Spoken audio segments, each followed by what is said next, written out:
Welcome back.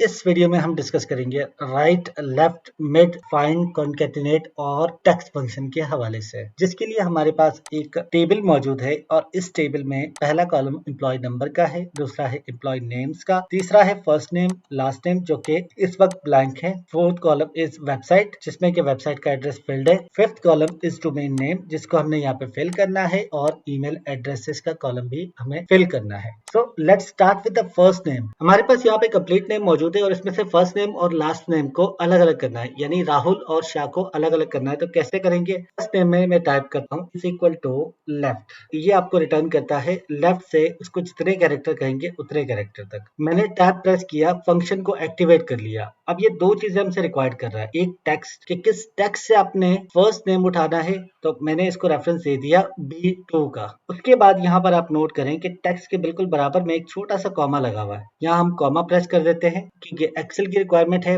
Function के syntax की requirement है, दैट्स व्हाई हमने कॉमा प्रेस कर दिया। अब इसने कहा कि नंबर ऑफ कैरेक्टर कितने होने चाहिए, क्योंकि मैंने इससे कहा कि लेफ्ट से B2 सेल के टेक्स्ट उठा लो और कितने नंबर ऑफ कैरेक्टर उठाना है। मैंने अगर राहुल को चेक करूं तो RAHUL तकरीबन 5 कैरेक्टर बनते हैं, तो मैंने यहाँ पे 5 टाइप किया, ब्रैकेट क्लोज किया और एंटर कर दिया, तो यहाँ मेरे पास उसका फर्स्ट नेम कॉल हो गया। इसी तरह से अब मुझे यहाँ पर उसका लास्ट नेम कॉल करवाना है, तो मैं क्या करूंगा, यहाँ पर मैं टाइप करता हूँ is equal to right. Right क्यों मैंने टाइप किया? बिकॉज मुझे यहाँ शाह का H से लेकर S तक का डेटा उठाना है, तो मैंने यहाँ राइट उठाया, मैंने टैब प्रेस किया और मैं गया टेक्स्ट का रेफरेंस दे दिया। इसी तरह से जिस तरह लेफ्ट के अंदर हमने किया था यूज, इसी तरह राइट पे भी हमें नंबर ऑफ कैरेक्टर बताना होगा, तो मैं कॉमा प्रेस करता हूं और नंबर ऑफ कैरेक्टर इस वक्त मेरे पास शाह में 4 कैरेक्टर है, तो मैंने यहाँ पे 4 टाइप किया और ब्रैकेट क्लोज करके एंटर कर दिया, तो मेरे सामने लास्ट नेम भी आ चुका है। अब प्रॉब्लम क्या है?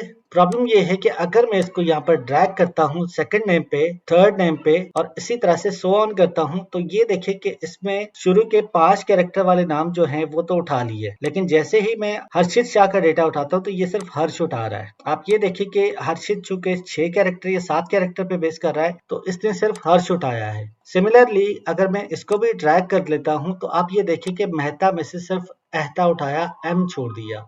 तो इस प्रॉब्लम का सलूशन क्या है? उसके लिए हमें इस फंक्शन के साथ एडिशनल एक और फंक्शन यूज करना पड़ेगा, इसको हम फॉर्मूला बना के यूज करेंगे। अब वो कैसे? एक कॉलम ऐड करते हैं यहाँ पर और मैं यहाँ आपको दिखाता हूँ। एक फंक्शन है जो कि काम करता है find with in the text, यानी किसी भी सेल के अंदर अगर मुझे कुछ फाइंड करना है तो मैं फाइंड का फंक्शन यूज करूंगा। फॉर एग्जांपल मैं यहाँ टाइप करता हूँ is equal to find, tab press की और मैंने ये मुझसे पूछा है फाइंड टेक्स्ट क्या है, तो मैंने इससे कहा यार ऐसा करो, राहुल शाह में S को फाइंड करो। S इसको मैंने फाइंड करने के लिए कहा। याद रखिएगा किसी भी प्री डिफाइंड एक्सेल के फंक्शन के अंदर अगर आप कोई ऐसी वैल्यू को कॉल कर रहे हैं या फाइंड करवा रहे हैं या फिर आपको उसका रेफरेंस यूज कर रहे हैं जिसका रेफरेंस सेल में मौजूद नहीं है और आप एडिशनली टाइपिंग रेफरेंस दे रहे हैं, तो इस तरह से आपने इन्वर्टेड कॉमास के दरमियान उसको टाइप करना है अगर तो वो कोई टेक्स्ट कैरेक्टर है। चूंकि मुझे S फाइंड करवाना है तो मैंने S को इन्वर्टेड कॉमास में टाइप किया, देन मैंने कॉमा प्रेस किया तो इसने पूछा कि विद इन द टेक्स्ट, कौन से टेक्स्ट के अंदर से, तो मैंने इससे कहा रेफरेंस ले लो राहुल शाह का और इसमें से S फाइंड करके दो, और मैंने यहाँ ब्रैकेट क्लोज कर दिया और एंटर कर दिया। जैसे ही मैंने एंटर किया आप ये देखें कि ने मुझे जो आंसर दिया है दैट इज 7, यानी इस टेक्स्ट स्ट्रीम के अंदर S की लोकेशन क्या है? 7th character is S। तो अब अगर मुझे यहाँ पर फाइंड करवाना हो कि इसमें स्पेस का कैरेक्टर नंबर क्या है, तो मैं इसको एडिट करता हूँ और F2 प्रेस करने के बाद मैंने S को रिमूव करके स्पेस प्रेस कर दिया। आप ये देखें ये स्पेस है इस फाइंड के फंक्शन के अंदर, और मैंने जैसे ही इंटर किया इसने मुझे बताया 6, यहाँ पर नंबर ऑफ कैरेक्टर 5 उठा रहा है। तो अब क्या करते हैं हम लोग, हम इसी फंक्शन के अंदर लेफ्ट वाले फंक्शन में हम यूज करते हैं फाइंड। फाइंड कैसे यूज करेंगे? सेम फंक्शन जो अभी हमने टाइप किया था, 5 को रिमूव कर देते हैं, यहाँ मैं टाइप करता हूँ फाइंड। फाइंड टाइप करने के बाद मैंने टैब प्रेस किया, ये मुझसे पूछा फाइंड टेक्स्ट, मैंने कहा यार वहां तक इसके लेफ्ट से उठाना है जहां पर स्पेस हो, तो मैंने स्पेस देकर इन्वर्टेड कॉमास में स्पेस दे दिया, कॉमा। अब ये मुझसे पूछा है विद इन टेक्स्ट, तो मैंने यहाँ पर with in text Rahul Shah का रेफरेंस अगेन दिया, यहाँ मैंने ब्रैकेट क्लोज किया और एंटर कर दिया। अब देखिए इसने सेम आंसर दिया। सेम आंसर क्यों दिया कि इसने क्या किया, लेफ्ट से इसने B2 को उठाया टेक्स्ट को और नंबर ऑफ कैरेक्टर की जगह फाइंड कर लिया जहां तक स्पेस है वहां तक। इसको जरा ड्रैग करते हैं और देखते हैं कि हर्षमित जो है उसका डेटा भी यहाँ पर इनपुट हो जाता है या नहीं। आपसे देखें कि अगर आपके कैरेक्टर नंबर ऑफ कैरेक्टर 5-6 से ज्यादा भी हैं तब भी ये आपकी वैल्यूज को कॉल करके ला रहा है। ये काम आपने जो अभी किया फाइंड के साथ, वो आप एक और फंक्शन है सर्च, उसके साथ भी कर सकते हैं। कैसे, मैं आपको दिखाता हूँ। इज इक्वल टू, यहाँ मैंने सर्च टाइप किया, मैंने टैब प्रेस किया और टैब प्रेस करने के बाद इसने पूछा फाइंड टेक्स्ट, जिस तरह से हमसे फाइंड में पूछ रहा था। मैंने इसको कहा स्पेस और इन्वर्टेड कॉमा में स्पेस डाल के मैंने कॉमा प्रेस कर दिया। अब ये कह रहा है कौन सा टेक्स्ट उठाना है, मैंने कहा भाई इसी में से उठा लो और मैंने ब्रैकेट क्लोज करके इंटर किया। आप ये देखें कि जिस तरह से इसने फाइंड का फंक्शन यूज किया था उसी तरह से उसने मुझे सर्च के फंक्शन से भी आंसर दे दिया है। लेकिन जो डिफरेंस है वो क्या है वो जरा समझ लीजिएगा। आप सर्च यूज करें या फाइंड यूज करें दोनों में ओके है, लेकिन फाइंड कब यूज करेंगे और सर्च कब यूज करेंगे मैं आपको दिखाता हूँ। इस सेंटेंस के अंदर मैं स्पेस को रिमूव करके एस टाइप करता हूँ और मैं एंटर करता हूँ। देखिए इसने मुझे 7 आंसर दिया। और यहाँ पर मैं सर्च को एडिट करता हूँ और सर्च को एडिट करने के बाद भी मैं यहाँ पे एस टाइप करता हूँ और इस बार मैं इसको रेफरेंस देता हूँ B2 का और मैं इसको एंटर करता हूँ। दोनों ने 7 आंसर दिया। इसमें एडिट करते हैं फाइंड वाले में और फाइंड वाले में एडिट करके मैं कैपिटल एस को स्मॉल एस कर देता हूँ एंड एंटर करता हूँ। इसने एरर दे दिया। और इसी तरह से मैं सर्च फंक्शन को एक्टिवेट करता हूँ और इसमें मैं एस को कैपिटल से स्मॉल में कन्वर्ट करता हूँ और एंटर करता हूँ। इसने आंसर दिया कि ये सेंसिटिव नहीं है। अगर आपको यूज करना है सर्च या find, it's up to you, but search is preference, क्योंकि सर्च के थ्रू आप जब डेटा फाइंड करते हैं तो उसके अंदर चाहे आपका कैरेक्टर लोअर में हो या अपर केस में हो, दोनों केस में वो सर्च कर लेता है। तो let's remove this column and let's come back to the last name. अब यहाँ पर हमारे पास जो फॉर्मूला टाइप है दैट इज राइट। हम क्या करते हैं, इसको यहाँ से रिमूव करते हैं क्योंकि राइट फंक्शन में हम सर्च यूज नहीं कर सकते। वजह क्या है, जब भी सर्च या फिर आप फाइंड यूज करेंगे तो वो लेफ्ट से स्पेस को फाइंड करेगा, वो राइट से कभी भी स्पेस को राइट की तरफ फाइंड नहीं करेगा। तो आप ये मत सोचिएगा कि आप राइट के अंदर वो फंक्शन यूज करेंगे तो वो काम कर जाएगा। यहाँ आपको एक और फंक्शन यूज करना है विच इज द मिड। मैंने यहाँ पे मिड टाइप किया। अब मिड क्या करता है, दरमियान से, ना लेफ्ट से ना राइट से, बल्कि सेल के दरमियान से कोई के नंबर ऑफ कैरेक्टर उठा के आपको दे देगा। फॉर एग्जाम्पल मैं इसमें टैब प्रेस करता हूँ, मैं इसे कहता हूँ कि यार इस टेक्स्ट में से 6 डिजिट छोड़ के 99 डिजिट तक डेटा उठा लो। आप 99 मैंने क्यों यूज किया, जरूरी नहीं 99, मैं कहता हूँ 9 डिजिट का डेटा उठा लो, मैं कहता हूँ 6 डिजिट का डेटा, मैं कहता हूँ 1 डिजिट का डेटा उठा लो और इसको मैं एंटर कर देता हूँ। आप ये देखें कि इसने छठे टेक्स्ट के बाद यानी राहुल RAHUL ने छठा टेक्स्ट जो था उसको एज इट इज उठा लिया और ये स्पेस है। मैं आपको यहाँ पर 7th टेक्स्ट करके दिखाता हूँ कि ये 7th टेक्स्ट में यहाँ पर एस उठा लेगा, शाह वाला एस, ठीक, इसने एस उठा लिया। तो दैट मीन कि हम इसको अगर यहाँ पे नंबर ऑफ कैरेक्टर की जगह पे 1 की जगह 9 प्रेस करेंगे तो ये पूरा शाह उठा लेगा। इसने पूरा शाह पिक कर लिया। ये तो मसला हमारा रिजॉल्व हो गया कि जहां से लेकर जहां तक हम देंगे तो उससे आगे का सारा डेटा ये उठा लेगा। लेकिन जैसे ही मैं इसको ड्रॉप डाउन करता हूँ तो फिर यहाँ पर मसला आता है कि ये इस वाले कैरेक्टर के अंदर, क्योंकि ये 7वें कैरेक्टर से पिक कर रहा था और यहाँ डेटा के स्पेस के साथ अगर मैं कैरेक्टर काउंट करूं तो ये 6 कैरेक्टर बनते हैं। तो इसने 7वां कैरेक्टर एस लिया और उसके बाद एच को यहाँ पे पेस्ट कर दिया।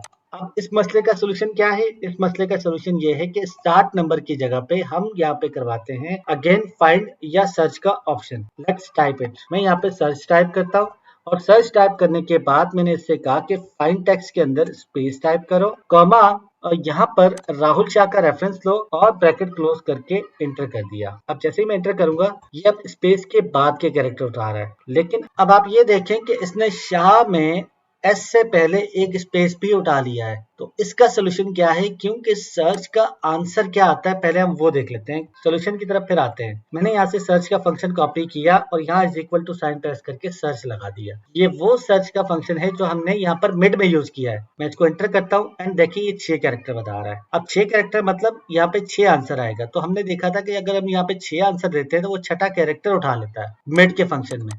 तो हम क्या करेंगे, इसको यहाँ पर 6 के साथ +1 कर देंगे तो ये 7वां कैरेक्टर उठा लेगा। मैं एंटर करता हूँ, ये देखें इसने 7वां कैरेक्टर यानी एस से स्टार्ट किया और ऑनवर्ड ले गया। यहाँ मैं इसको आपको प्लस करके दिखाता हूँ +1, तो ये देखिए 7th कैरेक्टर उठा रहा है। तो हमारे पास जो यहाँ पे फंक्शन अप्लाई हो रहा है उसके अंदर हमने ये लॉजिक अप्लाई कर दी है। अब मैं इसको अगर ड्रैग करता हूँ यहाँ तक, आप ये देखें कि चाहे कोई भी कैरेक्टर हो, कोई भी मसला हो, कोई भी नंबर ऑफ कैरेक्टर हो, उसने लास्ट नेम बिल्कुल एक्यूरेटली उठा लिया, बिकॉज हर नाम के साथ जो स्पेस है, स्पेस के बाद का उसने पूरा फंक्शन उठा लिया है। आई होप सो यहाँ तक आपको क्लैरिटी हो गई होगी। और अब हम इसको लेकर चलते हैं आगे अपने नेक्स्ट फंक्शन की तरफ।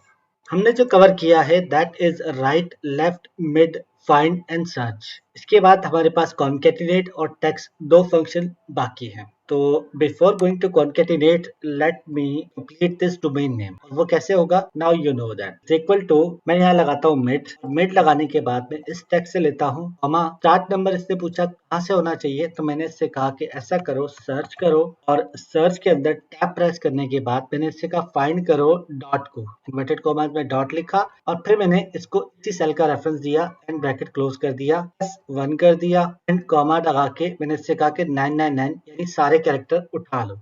अब ये क्या करेगा? ये umbrella.com उठा लेगा www डॉट को रिमूव करके। लेट्स सी, एंटर किया एंड सी इसने umbrella.com उठा लिया। मैंने इसको कॉपी किया एंड मैं डाउन द लाइन से अप गया कंट्रोल शिफ्ट अप एरो से और मैंने यहाँ पे पेस्ट कर दिया, तो ये मेरे डोमेन नेम भी ऐड हो चुके हैं। Now comes the interesting part and that is email address. So email address कैसे ऐड होगा? तो हमारे email address के अंदर जो एग्जाम्पल यहाँ मौजूद है इसमें neha.mishra@umbrella.com इसका एड्रेस है। इस एड्रेस के अंदर अगर मैं इंग्रेडिएंट्स की बात करता हूँ तो सबसे पहले मेरे पास फर्स्ट नेम है, फिर डॉट है, फिर लास्ट नेम है और फिर @साइन है।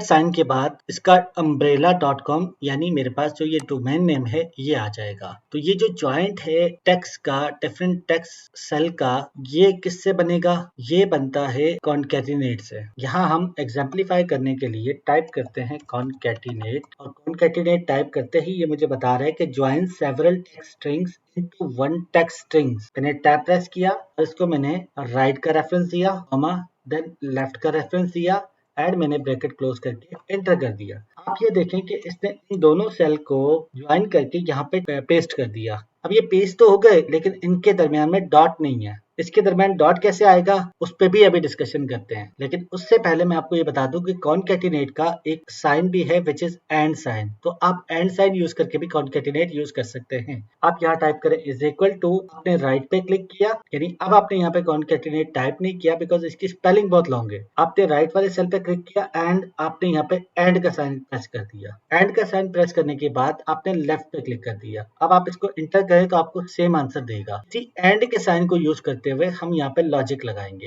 यहाँ पे मैंने इज इक्वल टू टाइप किया और मैं यहाँ चला गया फर्स्ट नेम पे। उसके बाद मैंने एंड का साइन के प्रेस किया। अब यहाँ अगर मैं नेहा मिश्रा की बात करूँ तो इसके दरमियान में डॉट है और मैंने यहाँ पे इन्वर्टेड कॉमास में डॉट लिख दिया, बिकॉज कि किसी भी फार्मूला के अंदर जब भी आपको टेक्स्ट या कोई सिंबल यूज करना है तो आपने इन्वर्टेड कॉमास का इस्तेमाल करना है। ये बात मैंने आपको पहले बता चुका हूँ, इसलिए मैं यहाँ पे इन्वर्टेड कॉमास पे डॉट लिखता हूँ और फिर मैं उसके बाद दोबारा एंड लिखता हूँ। एंड टाइप करने के बाद मैं गया लास्ट नेम पे। अब ये मेरे पास क्या आया, C2.D2, ये तो मेरे पास बन गया। अब मैं यहाँ पे दोबारा एंड साइन प्रेस करता हूँ और अब मेरी रिक्वायरमेंट है यहाँ पर फर्स्ट नेम लास्ट नेम के बाद @साइन। मैंने इन्वर्टेड कॉमास में @साइन प्रेस किया एंड में इन्वर्टेड कॉमास में क्लोज करने के बाद एंड पे आया। अब मैंने यहाँ पे एंड टाइप किया, अब मेरे पास @साइन के बाद डोमेन नेम आता है, तो मैंने यहाँ पे डोमेन नेम पे क्लिक कर दिया और जैसे ही मैं एंटर करता हूँ आप ये देखें ये इसका ईमेल एड्रेस टाइप हो चुका है।